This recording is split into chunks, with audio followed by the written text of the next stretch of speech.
ওই জাতি জঙ্গলি জানোয়ার, কুকুর বিড়াল হয়ে যাবে একদিন সমাজ, একদিন অসভ্যদের একদিন এই সমাজ। আমরা সেই সমাজে ছেলেরা বাবা বসবাস করছো যে সমাজে 8 বছরের মেয়ের নিরাপত্তা নাই। তোমরা মনে করো না তোমরা সবাই সুখে আছো। হ্যাঁ হ্যাঁ, এই অসভ্যতা, এই অস্থিরতা, এই নারী দেখা, ছবি দেখা, মোবাইলের অস্থিরতা, এক এক ছেলে পেলের রাত্র দিন উলঙ্গ অশ্লীল ছবি দেখতে দেখতে এক এক ছেলের ভিতরটা কুত্তার মতো হয়ে রয়েছে, কুত্তার মতো, যে চাচ্ছে সামনে যা পাবে ছিঁড়া খাইয়া ফেলবে। কুত্তার মতো স্বভাব হয়ে আছে, শুধু পারতেছে না দুনিয়াটা ছিঁড়ালাই বসে, যদি সুযোগ পাইতো ছিঁড়ে ফেলতো সব। বুঝেন নাই কথা? এই জন্য বললাম সংশোধনের ধারা বন্ধ হয়ে গেলে কোরআনে আছে, আল্লাহ তাআলা বলছেন বনি ইসরাইলের যুগে মুসা নবীর উম্মত প্রথম সবাই নেককার ছিল। মুসা নবীর ইমানদার উম্মত যারা, ইমানদারদের কথা বলতেছি, বনি ইসরাইলের। কিছুদিন পরে যখন কিছু মানুষ পাপ করা শুরু করলো, বিভিন্ন পাপ, তো তাদের যারা নেককার, হাদিসে আছে তাদের মধ্যে যারা নেককার তারা তাদেরকে বাধা দিত।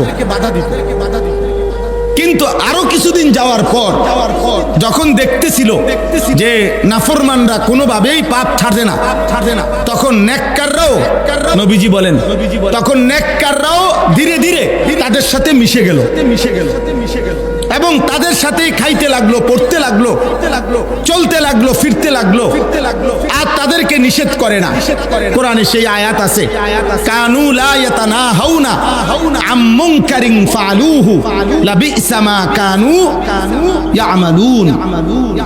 আল্লাহ তাআলা বলেন প্রতিনিয়ত গুনাহ করা সত্ত্বেও ওরা আর কাউকে নিষেধ করে না। আল্লাহ তাআলা বলেন একদিন আমি আল্লাহ এই নেককার যারা অথচ বাধা যায় না পাপীদেরকে, খোদার কসম আল্লাহ বলেন একদিন আমি উভয় দলকেই আমার আযাব দিয়ে ধ্বংস করে দিই।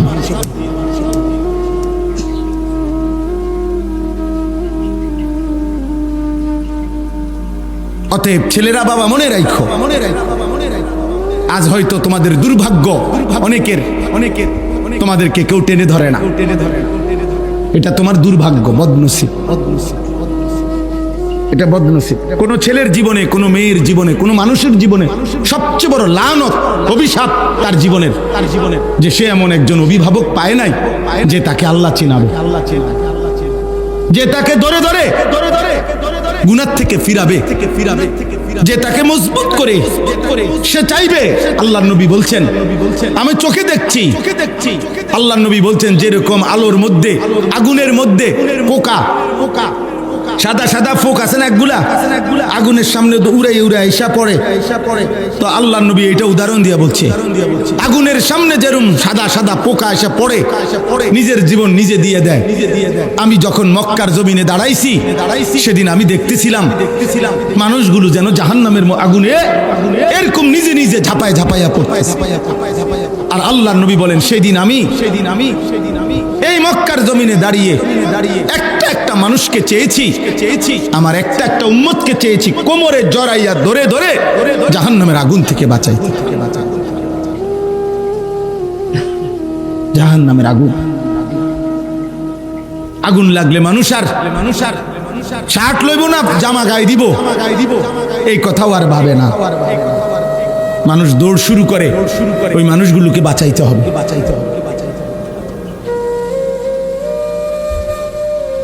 বাঁধ ভেঙে গেলে, বন্যার পানি চলে আসলে মানুষ আর জামার সাজগোজ চুল আশ্রানোর কথা খেয়াল করে না, দৌড় শুরু করে ওই মানুষগুলোকে বাঁচাইতে। এই জন্য আমি আজকের এই মাহফিলে প্রথম কথা এটা বললাম, আমাদের যারা বাবা ভাই আছেন, যাদের বিবেক আছে, সবার বিবেক থাকে না। অসংখ্য মানুষকে আল্লাহ তাআলা বলছে বিবেকহীন। আল্লাহ কোরআনে বলছে যেই অন্তর আল্লাহকে নিয়ে ভাবে না, যেই কান আল্লাহর কথা শুনে না, যেই চোখ আল্লাহর আয়াত দেখে না, খোদার কসম আল্লাহ তাকে বলছে এই মানুষগুলো শতভাগ জানোয়ার, এগুলো জানোয়ার, উলাইকা কাল আনআম। এই জানোয়ার বলছে আল্লাহ ওদেরকে, দিল যাদের আল্লাহর কথা ভাবে না, কান যাদের আল্লাহর কথা শুনে না, চোখ যাদের আল্লাহর বিধান আয়াত দেখে না। কিয়ামত পর্যন্ত যেই কোনো জাতি গোষ্ঠী যদি নিজেদের মধ্যে ইসলাহ সংশোধনের ধারা চালু রাখে, আমি আল্লাহ তাদেরকে চূড়ান্তভাবে পাপের কারণে ধ্বংস করব। শর্ত হইল অহুম মুসলিহুন, ইসলাহ থাকতে হবে, সংশোধনের ধারা থাকতে হবে। অর্থাৎ বাপ তার পুতকে বলতেছে, মা তার মেয়েকে বলতেছে, বড়রা ছোটদেরকে বলতেছে, মুরব্বীরা বাচ্চাদেরকে বলতেছে। অর্থাৎ একটি সমাজে যদি মানুষকে গুনাহ থেকে ফেরানো, আল্লাহর দিকে ফিরানো, অন্যায়, অশ্লীলতা, বেহায়াপনা, অসভ্যতা, নোংরামি, হারাম থেকে ফেরানোর চেষ্টা যদি চলমান থাকে, এটা যদি ধারাবাহিকভাবে থাকে, তাহলে আল্লাহ বলছে আমি ওই জাতিকে ধ্বংস করব। কিন্তু যদি কখনো পরিস্থিতি এমন হয় যে প্রত্যেকে প্রত্যেকের জায়গায় আল্লাহর নাফরমানি করতেছে, কেউ কাউকে বাধা দিচ্ছে না, কেউ কাউকে ফেরাচ্ছে না, কেউ কারো সংশোধনের চেষ্টা করছে না, আল্লাহ তাআলা বলেন এমন জাতি টিকবে, এমন জাতি থাকবে। এই কারণে এটা গুরুত্বপূর্ণ। হাদিসের মধ্যে আছে, আমাদের প্রিয় নবী সাল্লাল্লাহু আলাইহি ওয়াসাল্লাম খুব সহজ সুন্দর হাদিস দিয়ে উদাহরণ দিয়েছেন, উদাহরণ দিয়ে বুঝাইছেন যে দোতলা একটি লঞ্চ পানিতে, তো তিনি বলছেন, নবীজি উদাহরণ দিয়েছে, ধরো দোতলা বিশিষ্ট একটি লঞ্চ, তো লঞ্চের উভয় তালার যাত্রীদের খাবারের পানি নিতে হয় দোতলার থেকে, তো নিচতলার যাত্রীরাও দোতলায় গিয়েই পানি নিতে হয়। এখন এতে করে দোতলার যাত্রীদের একটু কষ্ট হয়, বারবার লোকজন আসা যাওয়া করার কারণে। তো এই কারণে তারা যেহেতু একটু বিরক্তি প্রকাশ করতেছে দোতলার যাত্রীরা, এই জন্য নিচতলার যাত্রীরা নিজেরা পরামর্শ করে নিছে যে চলো, ওরা যেহেতু বিরক্তই হয়, আমগো নিচেই তো পানি আছে, আমরা একটা সাইডে দিয়ে একটু ছিদ্র করে নেই লঞ্চটা, আমরা তলে দিয়ে আমরা পানি এলাম, হ্যাঁ, তাহলে তারারও আর কষ্ট দিলাম না, তারাও বিরক্ত হইল না। আল্লাহ নবী সাল্লাল্লাহু আলাইহি ওয়াসাল্লাম হাদিসে বলছেন, আচ্ছা বলো তো, এখন যদি দোতলার যাত্রীগণ বলে আচ্ছা তো ঠিক আছে তোরা বুঝতোরা কর, তারপরও আমগরে জ্বালাইও না, আমরা আমগো মতে দোতলায় ভালোই আছি, তাহলে যদি ছিদ্র করে ফেলে জাহাজের তলে, তো ডুববে শুধু নিচতলার যাত্রীরা নাকি দুই তলার যাত্রীরাও? এটা নবীজি বলছে, হাদিস এটা, অর্থাৎ বুঝাইতে এটা চাইছে আল্লাহর নাফরমানি এবং পাপ থেকে সর্বযুগে এটা মূলনীতি, যে মানুষের সমাজে এটা থাকতেই হবে যে কিছু না কিছু মানুষকে আল্লাহর দিকে ফেরাইবে, গুনাহ থেকে ফেরাবে, পাপ অশ্লীলতার নাফরমানির থেকে ফেরাবার চেষ্টা চালু থাকতে হবে। যে যেমন আছে, বাপ ভুলে গেছে, মা ভুলে গেছে, ছেলে ছেলের মতো, মা মার মতো, বাবা বাবার মতো, মেয়ে মেয়ের মতো, এটা আজকের পৃথিবীতে ইউরোপের সমাজ এমন। অবাধ স্বাধীনতা সবার জন্য দিতে গিয়ে ওনারা এমন সুন্দর স্লোগান বানাইছে যে সবার জন্য স্বাধীনতা, কিন্তু আসলে স্বাধীনতা মানে একেবারে নফসের চাহিদা, মনের খাহেসাত, অর্থাৎ যার যা মন চায় সে তাই করবে, কারো কোনো দায়িত্ব নাই কাউকে বাধা দিলে রাষ্ট্রীয় আইন কানুন আছে, কিন্তু পারিবারিক বন্ধন, সামাজিক বন্ধন, এখানে কেউ কাউকে কোনো কিছুতে বাধাগ্রস্ত করতে পারবে না। ছেলে ছেলের মতো, মেয়ে মেয়ের মতো, বাবা বাবার মতো, মা মার মতো। আপনারা বিশ্বাস করেন, একজনও যদি বিবেকবান বুঝেন তাহলে সমাজের চিত্র হলো প্রতিনিয়ত অত্যন্ত দূর থেকে স্লো পয়জন সূক্ষ্মভাবে আমাদের সমাজের বড় একটি ক্ষতিকর যে বিষয়টার কাজ চলতেছে সেটা হলো পারিবারিক বন্ধন। পারিবারিক এই বন্ধনটা ছিন্ন ভিন্ন করা সুগভীর পরিকল্পিত ষড়যন্ত্র প্রতিনিয়ত চলছে। অর্থাৎ বাবা মা ছেলে মেয়ে প্রত্যেকেই বাঁধনহারা। আপনি এইখানে যে ছেলেগুলো যাদের চুলগুলো মুশরিক এবং বেঈমানের মতো, আপনারা এদের একটা ছেলেকে জিজ্ঞেস করেন, ওই যে ও এখনই চুল ঠিক করতেছে, ওরে জিজ্ঞেস করেন, না আব্বা মাথা নোয়াও কেন মাথা নোয়াইলে তো আর তুমি এটা অসত্য হয়ে যাবে না, তুমি তো আর এখন চুল ফালাই দিতে পারতা না, তাহলে আর মাথা নোয়া লাভ কি? কিন্তু আমার কথা হলো হাসেন না, কথাটা বুঝেন। আমি বুঝানোর জন্য বলতেছি যে একটা ছেলেকে জিজ্ঞেস করেন, ওরে জিজ্ঞাসা করেন আব্বা যে তোমার এই চুল রেখে তুমি নিজেকে কি বুঝাইতে চাইতেছো? সে বলুক, উত্তর দাও যে তুমি তোমারে কি বুঝাইতে চাইতেছো। আল্লাহর সাথে তোমার সম্পৃক্ততা কোথায়?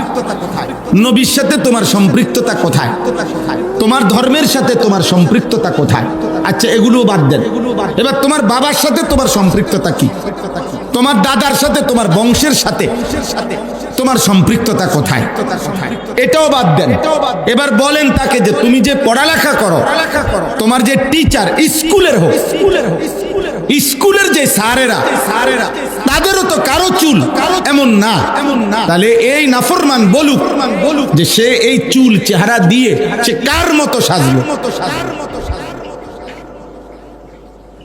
না ইসলামের বন্ধন আছে তার সাথে, না তার পারিবারিক বন্ধন আছে তার সাথে। আপনি বলেন, সে তো আর্জেন্টিনার বংশধর না, সে তো ব্রাজিলের কোনো বেঈমানের বংশধর না। দোস্ত, এই জন্য এই যে হাসতেছো মানে হলো তার সিরা মানুষ প্রতিবন্ধী, যে যার এতটুকু বিবেক বোধ আসে না যে আমাকে বলতেছে। এটা মনে রাখো বাবা, এটা হলো ওই মানুষের চিহ্ন যে মানুষ প্রতিবন্ধী, মানসিক ভারসাম্যহীন। এজন্য যারা পাগল হয় ভারসাম্যহীন, ওরা বুঝে না, ওদেরকে যাই বলে সে তাই হাসে, কারণ সে তো কি নাই, মানসিক ভারসাম্য নাই তার। তোমরা বলো বাবা, মাত্র 14 বছর 16 বছর, এত কম বয়সে এত বড় গাদ্দার, যে এই গাদ্দার তার পরিবার, মা বাপ, তার পূর্বপুরুষ, তার ধর্ম, তার সমাজ, তার লোকালয়, তার সংস্কৃতি, তার দেশের কোনো কালচার, কোনো কিছুর সাথে তার সম্পৃক্ততা নেই। তাহলে সে কি বুঝাইতে চাচ্ছে? বলো তোমরা, নাহলে প্রতিবাদ করো, বলো, জিজ্ঞাসা করেন। আমি তো শক্ত বললাম আর কি বলেন।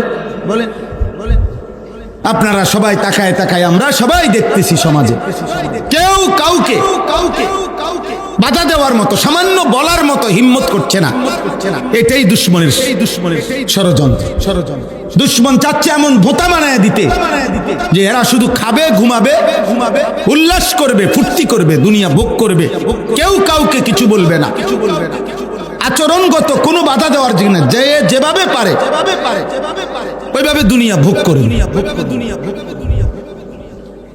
দুনিয়া ভোগ করবে।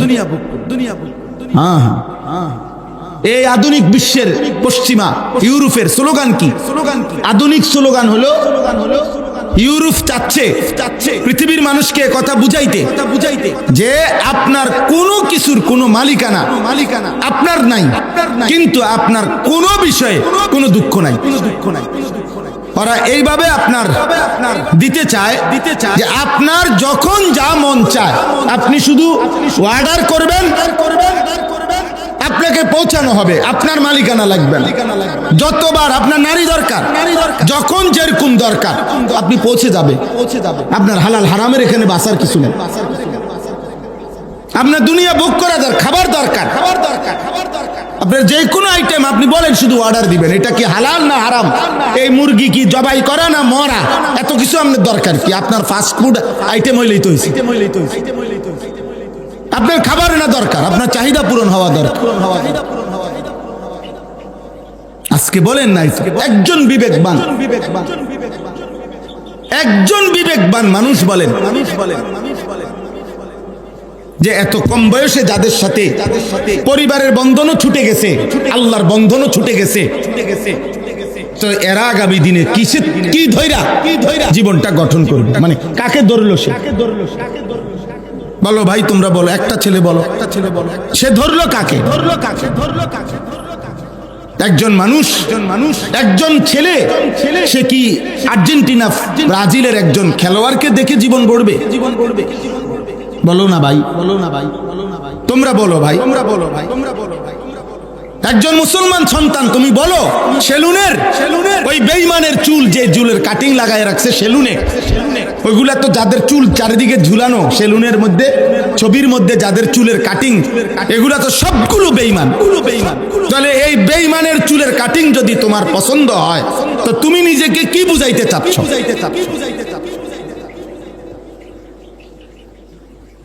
আমার কথা ক্লিয়ার কও যে তুমি কি বলতে চাচ্ছ, তুমি নিজেকে কিসের উপরে গড়তে চাচ্ছ? বলেন, আপনারা বলেন। এই জন্য বললাম, ওমা রব্বুকা লিয়ুহলিকাল কুরা বিযুলমিন ওয়া হুম মুসলিহুন। আল্লাহ তাআলা বলছে, যদি ইসলাহ থাকে, সংশোধন, আল্লাহ তাআলা সর্বযুগে মানুষের এই যে ব্যবধান, একজন বাবা একজন ছেলে, একজন মা একজন মেয়ে, একজন বড় ভাই একজন ছোট ভাই, এই যে ব্যবধান রাখছেন, এটা তো এই জন্যই একটা কারণ যে একজন আরেকজনকে টেনে ধরবে। আমি আমার ছোট ভাইকে টেনে ধরতে হবে, তুমি কি করছো? আমার আপন বড় ভাই আলহাজ হযরত মাওলানা মাহবুবুর রহমান আশরাফি, আমার ছাত্র জীবনে আমার স্পষ্ট মনে আছে, আমার একবার চুল 3 বার কাটাইছে সেলুনে, শুধু সামনে পিছনে সামান্য জাররা কম বেশ হয়েছে, সামনে পিছনে বরাবর হয় নাই, এজন্য 3 বার পাঠাইছে সেলুনে, কারণ সে আমার বড় ভাই। তাইলে এটা যদি না থাকে একটা সমাজে, আমার আব্বা, আমি জীবনে একবার রঙিন ফুলওয়ালা টুপি, 2-3টা ফুল ছিল টুপিতে, সাদা টুপিতে, একবারই জীবনে পড়ছিলাম। সর্বোচ্চ 2 ঘন্টার ব্যবধানে আমার মাকে বলে আমার আব্বা আমার মাথার থেকে এটা খোলায় ফেলছে, বলছে না, আমি কোনোদিন সাদা টুপি ছাড়া পড়ি নাই, আমার ফুতেও যেন না পড়ে। আমি আমার আব্বার কথা মেনে নিছি। এই যে সংশোধন, এটা যদি সমাজে বন্ধ হয়ে যায়, খোদার কসম ওই জাতি টিকে না, ওই জাতি জঙ্গলি জানোয়ার, কুকুর বিড়াল হয়ে যাবে একদিন সমাজ, একদিন অসভ্যদের একদিন এই সমাজ। আমরা সেই সমাজে ছেলেরা বাবা বসবাস করছো যে সমাজে 8 বছরের মেয়ের নিরাপত্তা নাই। তোমরা মনে করো না তোমরা সবাই সুখে আছো। হ্যাঁ, এই অসভ্যতা, এই অস্থিরতা, এই নারী দেখা, ছবি দেখা, মোবাইলের অস্থিরতা, এক এক ছেলে পেলের রাত্র দিন উলঙ্গ অশ্লীল ছবি দেখতে দেখতে এক এক ছেলের ভিতরটা কুত্তার মতো হয়ে রয়েছে, কুত্তার মতো, যে চাচ্ছে সামনে যা পাবে ছিঁড়া খাইয়া ফেলবে, কুত্তার মতো স্বভাব হয়ে আছে। শুধু পারতেছে না দুনিয়াটা ছিঁড়ালাই বসে, যদি সুযোগ পাইতো ছিঁড়ে ফেলতো সব। বুঝেন নাই কথা? এই জন্য বললাম সংশোধনের ধারা বন্ধ হয়ে গেলে, কোরআনে আছে, আল্লাহ তাআলা বলছেন, বনি ইসরাইলের যুগে মুসা নবীর উম্মত প্রথম সবাই নেককার ছিল। মুসা নবীর ঈমানদার উম্মত যারা, ঈমানদারদের কথা বলতেছি, বনি ইসরাইলের।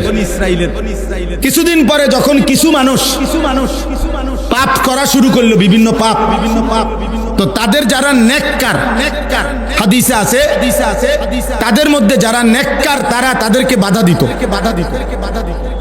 কিন্তু আরো কিছুদিন যাওয়ার পর যখন দেখতেছিল যে নাফরমানরা কোনোভাবেই পাপ ছাড়ে না, তখন নেককাররাও, নবীজি বলেন, তখন নেককাররাও ধীরে ধীরে তাদের সাথে মিশে গেল এবং তাদের সাথেই খাইতে লাগলো, পড়তে লাগলো, চলতে লাগলো, ফিরতে লাগলো, আর তাদেরকে নিষেধ করে না। কোরআনে সেই আয়াত আছে, কানু লা ইয়াতানাহাউনা আম মুনকারিন ফাআলুহু লাবিসা মা কানু ইয়ামালুন। আল্লাহ তাআলা বলেন, প্রতিনিয়ত গুনাহ করা সত্ত্বেও ওরা আর কাউকে নিষেধ করে না। আল্লাহ তাআলা বলেন, একদিন আমি আল্লাহ এই নেককার যারা অথচ বাধা দেয় না পাপীদেরকে, খোদার কসম আল্লাহ বলেন, একদিন আমি উভয় দলকেই আমার আযাব দিয়ে ধ্বংস করে দিই।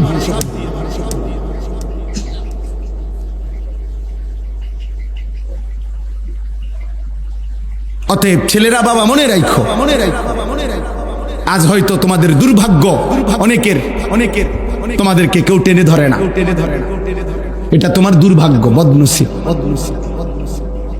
এটা বদনসিব। কোন ছেলের জীবনে, কোন মেয়ের জীবনে, কোন মানুষের জীবনে সবচেয়ে বড় লানত, অভিশাপ তার জীবনের, যে সে এমন একজন অভিভাবক পায় নাই যে তাকে আল্লাহ চিনাবে, যে তাকে ধরে ধরে গুনাহ থেকে ফিরাবে, যে তাকে মজবুত করে সে চাইবে। আল্লাহর নবী বলছেন, আমি চোখে দেখছি, আল্লাহর নবী বলছেন, যেরকম আলোর মধ্যে, আগুনের মধ্যে পোকা, সাদা সাদা ফোক আছে না একগুলা, আগুনের সামনে উড়ে উড়ে আইসা পড়ে, তো আল্লাহর নবী এটা উদাহরণ দিয়া বলছে, আগুনের সামনে যেরকম সাদা সাদা পোকা এসে পড়ে, নিজের জীবন নিজে দিয়ে দেয়। আমি যখন মক্কার জমিনে দাঁড়াইছি, সেদিন আমি দেখতেছিলাম মানুষগুলো যেন জাহান্নামের আগুনে এরকম নিজে নিজে ঝাঁপায় ঝাঁপাইয়া পড়তেছে। আর আল্লাহর নবী বলেন, সেদিন আমি এই মক্কার জমিনে দাঁড়িয়ে একটা একটা মানুষকে চেয়েছি, আমার একটা একটা উম্মতকে চেয়েছি কোমরে জড়াইয়া ধরে ধরে জাহান্নামের আগুন থেকে বাঁচাই। জাহান্নামের আগুন, আগুন লাগলে মানুষ আর শার্ট লইব না, জামা গায়ে দিব, এই কথাও আর ভাবে না। মানুষ দৌড় শুরু করে, ওই মানুষগুলোকে বাঁচাইতে হবে।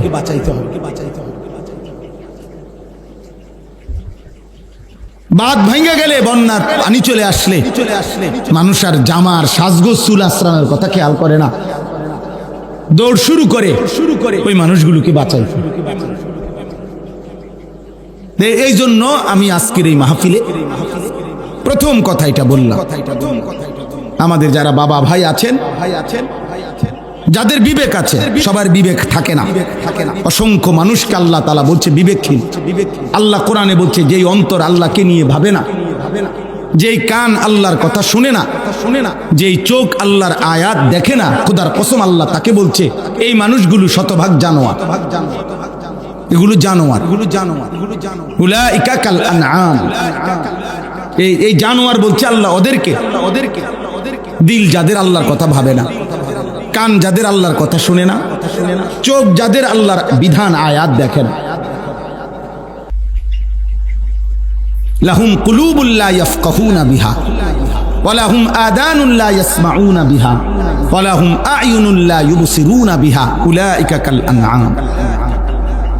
আল্লাহ বলেন, এদের দিল আছে, আমার কথা ভাবে না, এদের কান আছে, আমার কথা শুনে না, এদের চোখ আছে, আমার আয়াত দেখে না। উলাইকা কাল আনআম, এরা জানোয়ার। বাল হুম আদাল, আল্লাহ বলে অথবা তার চাইতে নিকৃষ্ট, অর্থাৎ জানোয়ারও না, কুত্তাও না, শূকরও না, এর চাইতে অধম। জানোয়ারও না, জানোয়ারের চাইতে নিকৃষ্ট। যেন আল্লাহর গোস্বা লাগছে, আর গোস্বা করে একবার কইছে জানোয়ার, আবার কইছে না, না না তুই জানোয়ারও না, তুই জানোয়ারের চেয়ে নিকৃষ্ট, যা। নাউযুবিল্লাহ, নাউযুবিল্লাহ। উলাইকা হুমুল গাফিলুন। আল্লাহ তাআলা বলছে, কেন জানোয়ার? জানোয়ার হলো কেন? জানোয়ারের চাইতে নিকৃষ্ট হলো কেন? এবার আল্লাহ নিজেই বলছে, উলাইকা হুমুল গাফিলুন, কারণ তারা ছিল গাফেল।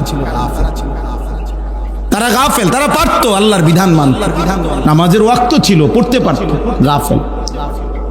হালাল খাইতে পারতো, সুযোগ ছিল, কেন হালাল খাইলো না? গাফেল। চোখ নামাইতে পারতো নারীর থেকে, কেন নামাইলো না? গাফেল। গাফেল। নামাজ পড়তে পারতো, সেজদা দিতে পারতো, কোমরে শরীরে যোগ্যতা ছিল, দিল না কেন? গাফেল। আল্লাহ তাআলা এই জন্য বলছেন